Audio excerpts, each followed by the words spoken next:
Good morning mga idol. Ang inyong lingkod manlalakbay mga idol, no? Mayroon pa akong i-share sa inyo mga idol, no? Sa mga naniniwala sa mga anting na mga ipinamana, sa mga nagtitiwala po sa tinatawag na anting. So meron pa akong i-share sa inyo mga idol mo.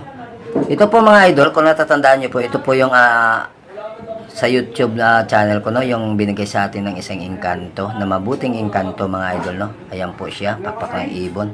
So, bali po mga idol, meron po ako i-share sa inyo, no. Meron po akong ipakilala sa inyo na isang anting, no. Ito po mga idol ay mga sagradong anting, no, na sa mga naniniwala lang na mga katulad ko, no, at sa mga may alam sa mga ganitong klaseng mga anting. Ito po mga idol ay isang Portuguese, no, pangkalahatang proteksyon po sa masamang elemento, sa masamang mga engkanto, sa mga masasamang mga tao po mga idol. Kung kayo po ay may paniniwala at naniwala po sa mga ganitong klase, pagtiwalaan nyo po, dahil yan po ay para sa inyong sarili. Katulad ko po na naniniwala sa ganito, sana po sa mga ito po mga idol, no, ay pinapalimusan ko. Sa gusto lang pong maglimos, i-add nyo po ako sa Facebook, no, at Taong Bakal. Yun po yung Facebook page natin, Taong Bakal. Follow nyo po ako at i-add para po ma-confirm ko kayo, at doon na lang po tayo mag-usap kung magkano po ipapalimos nito, no. Doon na po natin pag-usapan to mga idol. Sa akin po, hindi naman po ako namimilit sa mga taong walang paniniwala sa ganito. Ayan po. Sa akin lang po yung naniniwala lang. Sa mga naniniwala lang po bilang proteksyon sa kanilang sarili, panangga po sa lahat ng mga gawa ng tao na nakakamatay at nakakasakit. Ito po ay isang proteksyon, pangkalahatan. Ayan po mga idol, pinapakita ko sa inyo, isang Portuguese. Napakain na po ito mga idol, pero pag ito ay gusto nyo pong, pag ito po ay nalimusan ninyo, ipapadala po sa inyo yung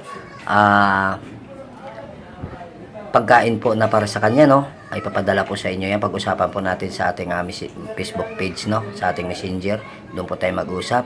Tapos po, ibabanggitin ko po sa inyo yung tamang pagpapakain nito mga idol, no. Ito po ang tamang pagpapakain nito.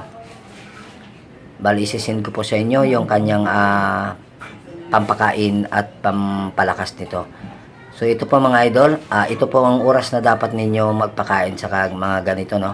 Pakain po kayo ng alas 6 ng umaga sa inyong paggising, alas 9 ng umaga, alas 12 ng tanghali, alas 3 ng hapon, alas 6 ng hapon, alas 9 ng gabi.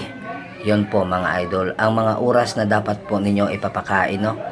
Pero mamili po kayo mga idol sa oras na gusto ninyo siyang pakainin. Pag ito po ay nakaligtaan ninyo ng alas 6 ng umaga, pwede po itong alas 9 ng umaga. Pwede po ito, pag nakaligtaan naman ninyo ng alas 9 ng umaga, pwede po ito ng alas 12 ng tanghali. Pag nakaligtaan naman po ninyo ng alas 12 ng tanghali, pwede po ito ng alas 3 ng hapon.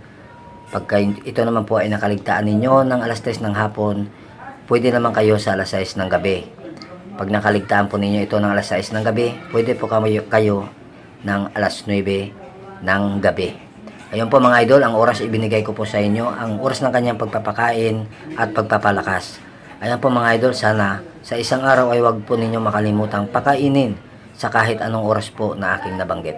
Ayun, so maraming salamat sa inyo mga idol. Sa lahat ng mga naniniwala sa ganito, mag-comment lang po kayo sa ating messenger. Follow niyo po ako sa Facebook page, Taong Bakal.